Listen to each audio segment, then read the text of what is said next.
Bismillahirrahmanirrahim. Assalamualaikum warahmatullahi wabarakatuh. Yang terhormat Bapak Penguji, pendamping PPG Daljer, Bak 1 tahun 2025. Perkenalkan, nama saya Asbil SPDI, mahasiswa PPG, guru tertentu Bak 1 tahun 2025. Universitas Yain Palopo dengan NIM 2402080234. Saya mengajar di SD Negeri 6 Kodewa, Kabupaten Kolaka Utara. Pada hari ini, saya akan melaksanakan praktik UKIM di kelas 5 dengan subtema menyayangi anak yatim. Sekian dari saya. Assalamualaikum warahmatullahi wabarakatuh.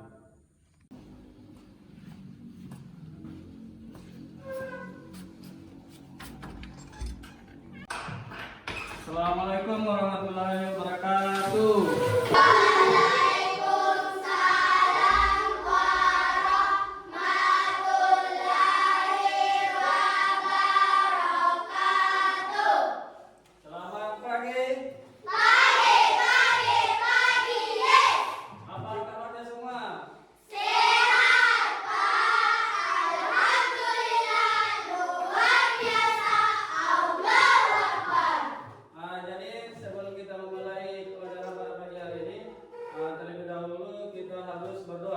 Jadi saya ketua kelasnya agar maju ke depan untuk memimpin doa belajar. Sebelum berdoa, marilah kita melakukan satu gerakan dengan hitung 1 sampai 3, tangan di atas. 1, 2, 3. Tangan ke atas menggapai bintang, tangan ke samping burungnya terbang, tangan ke depan ikan berenang, luluk yang rapi siap berdoa. Sama-sama sebelum kita belajar, marilah kita berdoa bersama-sama. Berdoa dimulai. Bismillahirrahmanirrahim. Rabbi zidni ilman warzuqni fahman. Al-Ikhlas. Bismillahirrahmanirrahim. Qul huwallahu ahad, walam yakul lahu kufuwan ahad. Amin. Sekarang dengar nama ya. Akmal Hidayat, Hadir Pak. Nur Ayana, Hadir Pak. Nur Aisyah, Hadir Pak. Krisna Amelia. Hadir Pak. Sekarang sebelumnya itu saya cek kerapian, ya. Rapinya bagaimana, caranya duduk, ya. Caranya pakai baju itu bagaimana rapinya. Oke, alhamdulillah. Ya sudah rapi dan siap untuk mengikuti pelajaran pada pagi hari ini. Sekarang sebelumnya itu kita menyanyikan lagu nasional.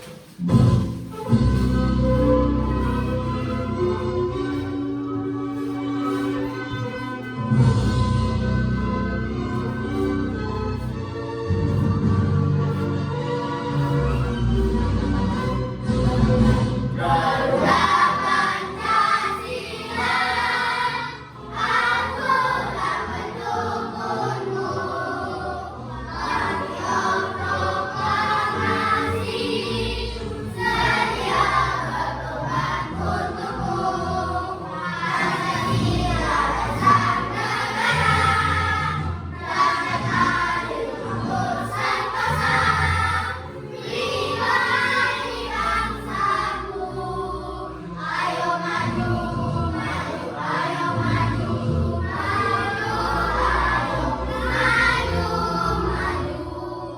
Jadi sebelumnya saya mau jelaskan tentang bagaimana caranya memahami ya di dalam Al-Quran menurut kalian ya, setelah kalian baca, setelah kalian pahami, bagaimana menurut kalian? Siapa yang bisa? Ya, coba Kaila, bagaimana memahami Al-Quran setelah dibaca? Perasaannya? Senang. Jadi itulah kandungan di dalam Al-Quran itu setelah kita pahami, ya makin naik apa yang tersirat dalamnya. Memang itu setelah kita membaca Al-Quran itu hati kita terasa tenang, damai. Karena kenapa? Karena Al-Quran itu adalah salah satu mujizat Nabi Muhammad SAW yang diterima di dalam Gua Hira. Saya lagi mau bertanya sama kalian. Pengalamannya kalian itu selain membaca Al-Quran di rumah, selain di mana saja, menurut kalian pengalamannya seperti apa? Yang mengaji di luar? Ada yang mengaji di luar? Ada. Di luar dari rumahnya ada? Ada. Siapa? Tahu? Coba bagaimana pengalamannya? Selalu mengaji di tempatnya. Rabu itu mengaji di mana? Tantepati. Pada saat mengaji di sana itu bagaimana pengalamannya?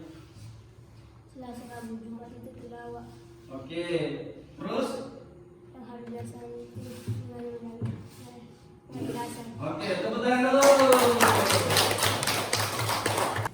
Jadi kesimpulan apa yang tadi kalian baca, ada yang menyenangkan, ada yang gembira. Karena kenapa? Karena sesuai dengan materi kita pada pagi hari ini, yaitu masalah menyayangi anak yatim. Nah, sekarang tujuan dalam pembelajaran ini adalah satu apa?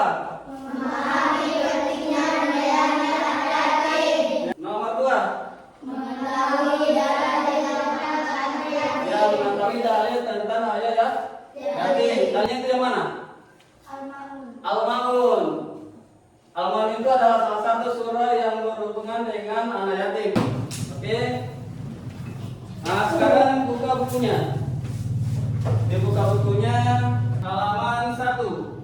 Bab 1 itu adalah menyayangi anak yatim. Jadi menyayangi anak yatim ini adalah salah satu tanggung jawab yang begitu berat terhadap kita semua. Karena yang termasuk anak yatim itu adalah, ini sebenarnya anak yatim tidak ada yang mau. Tidak ada yang mau. Kenapa? Karena meninggalkan orang yang begitu disayangi. Salah satunya adalah bapak. Ada yang tidak mau pergi bapak secepatnya? Tidak mau. Tidak ada seorang pun yang mau kehilangan orang yang disayangi. Ada tidak? Tidak ada. Tapi kita kembalikan bahwa kita hidup itu diatur oleh Allah Subhanahu wa Ta'ala. Nah, sekarang saya akan menampilkan surah Al-Maun ya. Jadi sebentar anak sekalian untuk memahami apa yang ada di, perhatikan yang baik.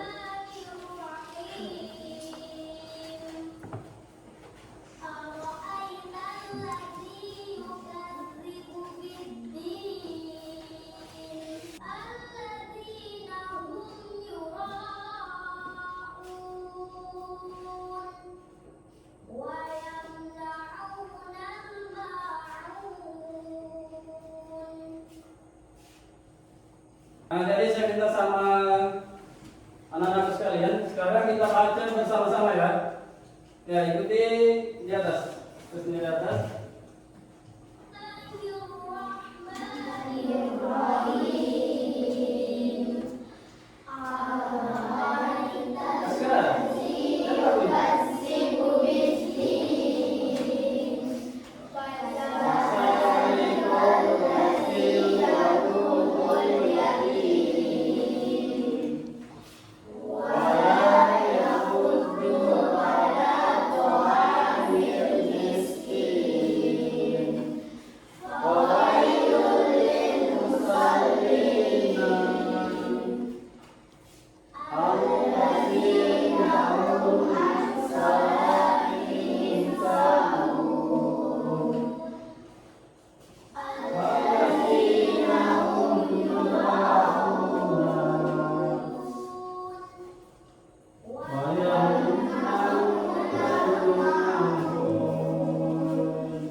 tadi yang kita bacakan bersama surah Al-Ma'un, ya. Jadi bagaimana mereka lihat surah Al-Ma'un tentang hubungannya dengan anak yatim, sangat menyentuh, ya. Bahkan di dalamnya itu sudah dijelaskan semua bahwa menyayangi anak yatim adalah salah satu tanggung jawab kita. Kemudian siapapun yang menghardik anak yatim itu akan menghadapkan dosa, ya, menghadapkan dosa. Dosa itu seperti apa? Dosa itu tidak ada yang tahu, ya. Itu adalah rahasia Allah Subhanahu Wa Taala. Yang intinya, siapa yang menyayangi anak yatim, maka dia akan bersama Nabi Muhammad di dalam surganya Allah Subhanahu Wa Taala. Diibaratkan seperti telunjuk dengan jari tengah. Anggaplah ini Nabi Muhammad. Kemudian telunjuknya itu adalah kita. Jadi siapapun yang menyayangi anak yatim, memberi nafkah, mengasihi, ya, otomatis dia akan bersama Nabi Muhammad SAW di surganya Allah. Semua anak yatim itu adalah salah satu orang yang selalu disayang kepada Allah Subhanahu Wa Taala. Pertama adalah siapa yang menyayangi anak yatim? Allah Subhanahu Wa Taala. Kedua, Nabi Muhammad. Ya, ketiga, semua orang. Jadi ketiga ini adalah tiga golongan yang selalu cinta sama anak yatim. Ya. Kemudian ketika anak yatim, keistimewaan anak yatim itu ketika dia berdoa, ya. Apanya Allah Subhanahu Wa Taala yang gemetar? Ya. Ketika anak yatim itu berdoa, aksinya Allah Subhanahu Wa Taala itu gemetar. Setelah dia gemetar, Tuhan mengutus Nabi Malaikat Jibril. Coba lihat, kenapa anak yatim itu sampai dia berdoa seperti itu? Ternyata ada orang yang menzalimi dia, ada orang yang mencaci maki dia. Seharusnya anak yatim itu selalu dijaga. Ya, batas anak yatim itu usia berapa? 12. Ada yang 12 tahun, ada yang 11 tahun. Itu tergantung dari baliknya, ya, tergantung dari baliknya orang. Ada yang cepat, bahkan belum sampai di usia seperti itu dia sudah balik. Baliknya seperti apa? Kalau dia laki-laki, suaranya berubah. Ya, kemudian yang paling identik adalah setelah dia mimpi basah. Ya, setelah dia mimpi basah, disitulah dia putus menjadi anak yang yatim. Ya, bukan lagi anak yatim, karena memang ada perantara, ada batas. Anak yatim itu memiliki usia seperti ini sehingga dikatakan sebagai anak yatim. Kalau umur 12 ke atas, kenapa lagi tidak harus dikatakan anak yatim? Kenapa?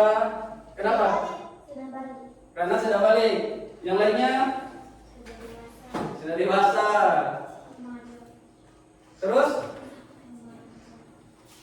Kenapa? Remaja. Ya, karena dia sudah remaja.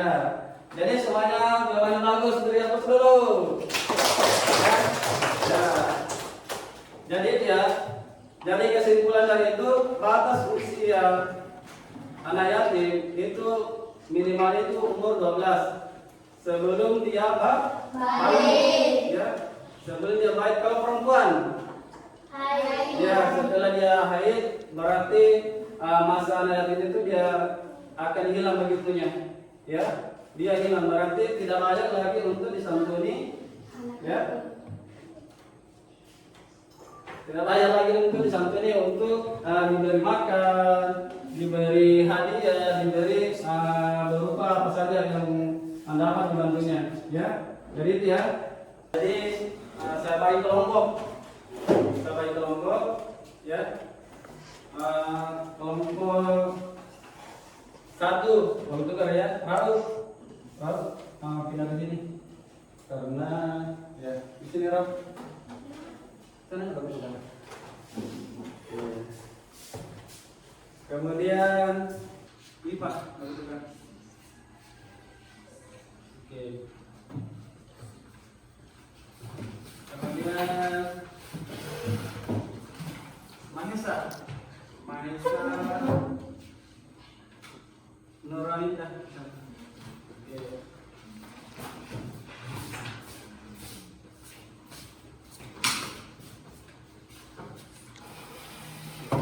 Kemudian setelah bahasa baikan kelompok ini,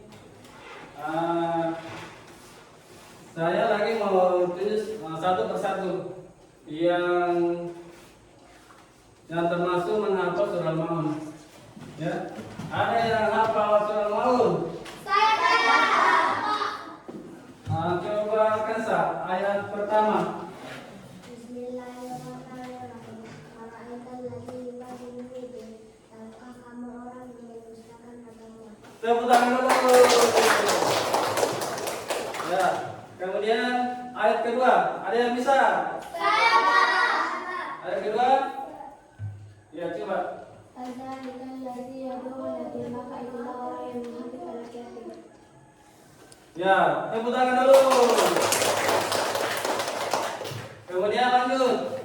Ayat ketiga, siapa yang bisa? Siapa? Coba ayat ketiga. Orang yang butuh adalah ta'amul miskin dan tidak mendorong memberi makan orang miskin. Alhamdulillah, tepuk tangan dulu. Lanjut. Ayat keempat. Nah, coba. Kailah. Fawailul lil musallin. Maka celakalah orang yang salah. Oke, tepuk tangan dulu. Yang kelima. Yang kelima.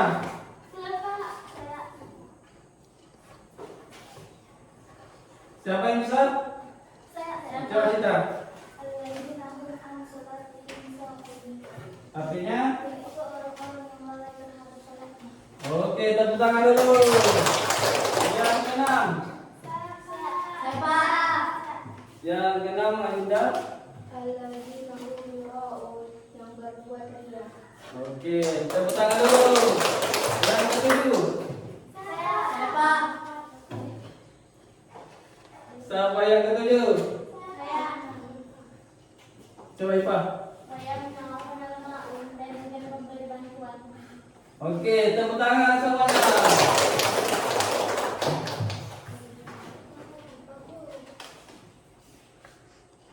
Jadi setelah tadi saya bacakan saya berikan sama siswa saya per ayat, alhamdulillah semuanya luar biasa. Ya, semuanya luar biasa, baik itu dari cara membaca, kemudian artinya. Kemudian saya tanya lagi, siapa yang bisa menghafal dari ayat 1 sampai ayat ke-7? Oke, bismillah. Tepuk tangan ya.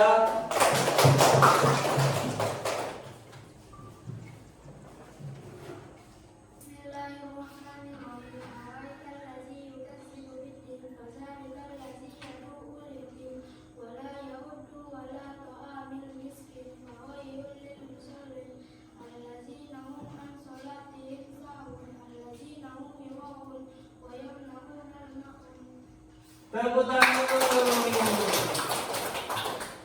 Sudah sempurna tidak? Sudah. Ada yang lebih sempurna lagi? Ada. Siapa? Kalian coba lengkap dengan artinya ya. Silakan coba. Yang sempurnakan mulai dari ayatnya dengan artinya.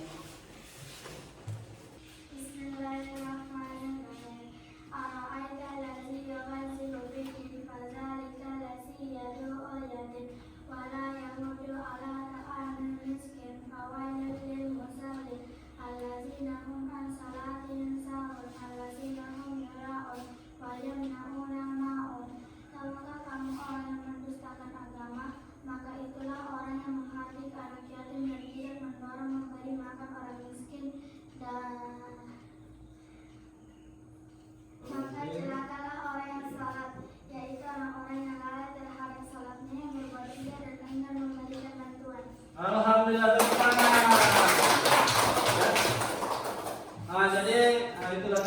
para teman yang sudah tampil di depan. Ya, semoga apa yang telah dilakukan mendapat hidayah dari Allah Subhanahu wa taala. Amin ya rabbal alamin. Ya. Kemudian setelah itu saya menampilkan sebuah video ya yang berhubungan dengan LKPD-nya sebentar ya. Jadi silakan perhatikan videonya.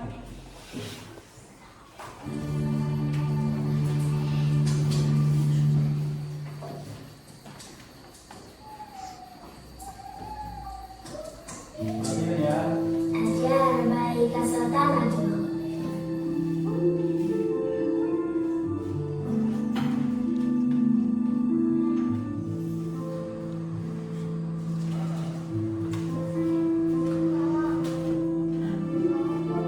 Hari ini adik agak bandel.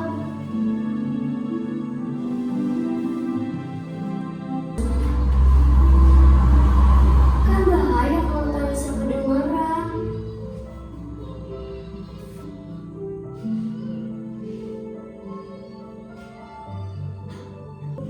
Selamat tidur ayah. Dan kini kita ayah dan ibu mereka di dunia. Rasulullah bersabda, aku dan orang yang menanggung anak yatim, kedudukannya di surga. Seperti ini, kemudian beliau mendekatkan jari telunjuk dan jari tengahnya. Jadi video ini adalah salah satu kisah anak yatim piatu yang telah kehilangan bapak dengan ibunya. Bersedih tidak? Bersedih. Karena kenapa? Karena dia lagi tidak ada sebenarnya mengharap. Semoga apa yang tadi kita lihat itu benar-benar sangat berkesan di hati kita ya. Ada beberapa manusia yang ketika dia berdoa akan gemetar kasihnya Allah Subhanahu wa taala. Yang pertama, anak yatim. Ya, ketika dia berdoa, arsinya Allah Subhanahu wa taala akan gemetar. Malaikatnya Allah Subhanahu wa taala akan gemetar. Kemudian yang kedua, ibu juga ini adalah salah satu apa yang tadi saya jelaskan, mudah-mudahan menjadi motivasi, pemahaman atau pengalaman kalian untuk kedepannya. Ya, terutama pesan saya, jangan tinggalkan salat, berbakti kepada kedua orang tua. Paham? Sekarang saya panggilkan LKPD-nya, ya. Kelompok 1. Kelompok 1 silakan dibaca dimulai ya, apa yang Anda minta. Kemudian kelompok 2. Kelompok 2. Oke. Silakan dibaca apa yang menjadi pertanyaan ini. Kelompok 3. Kelompok 4. Ya. Sekarang perhatikan ya. LKPD itu silakan diisi sesuai dengan apa yang diminta. Ya. Tunjuk satu ketuanya. Siapa yang menjadi ketua itu yang menulis. Kemudian yang lainnya itu membantu ya. Silakan dikerja. Setelah itu baru satu persatu setiap kelompok mempersembahkan hasil kelompoknya.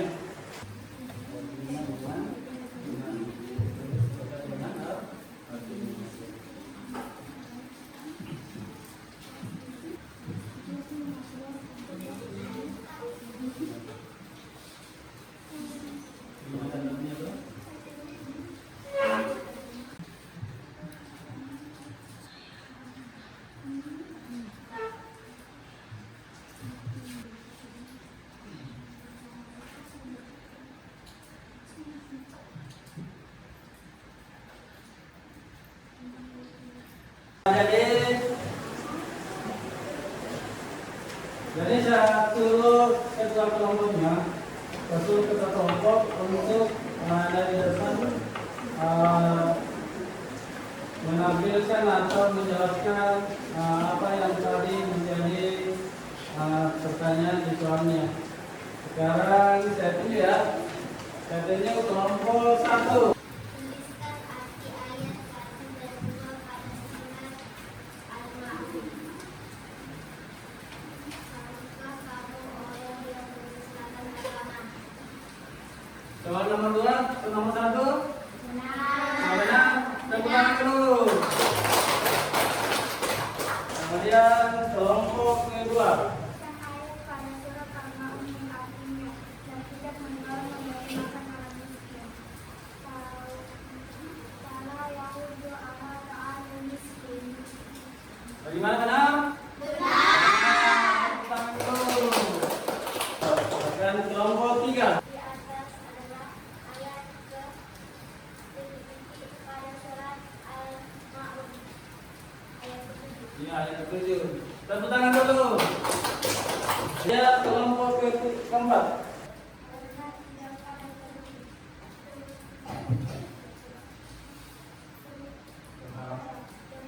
Oke, tepuk tangan dulu.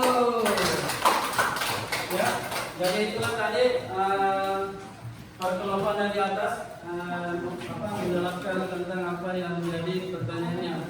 Sebelum lanjut, kita stretching dulu. 1, 2, 3. Fokus. melihat, mendengar, mengingat, fokus. Tujuan dari pembelajaran kita ini adalah bagaimana caranya supaya kita itu mengingat anak yatim selalu kita sayangi, anak yatim selalu kita jaga, anak yatim selalu kita tolong dan dibantu. Jadi saya akan memberikan evaluasi, silakan dijawab.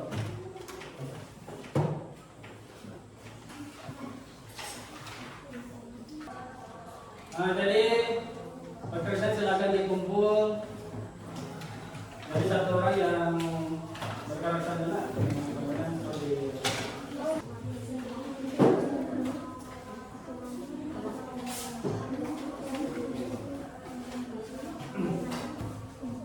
Jadi kesimpulan dari materi yang telah kita bahas bersama, ya, kesimpulannya adalah yang pertama, bagaimana caranya supaya kita selalu menyayangi anak yatim, ya. Kemudian ada kaitannya dengan surah Al-Ma'un. Mungkin tidak bisa lepas ya. Jadi ketika anak yatim itu dicaci maki, ya, otomatis Allah Subhanahu Wa Taala dengan Nabi Muhammad bahkan semua manusia akan merasa marah ya. Menurut kalian, menyayangi anak yatim itu menjadi tanggung jawabnya semua orang atau bagaimana? Tanggung jawabnya semua orang. Kenapa? Oke, tepuk tangan dulu. Ya, karena materi sudah berakhir, maka dari itu semua duduknya duduk dengan rapi duduknya, bajunya, bagaimana bajunya, sebelum pulang, ya. Saya minta ketua kelas untuk memimpin doa pulang.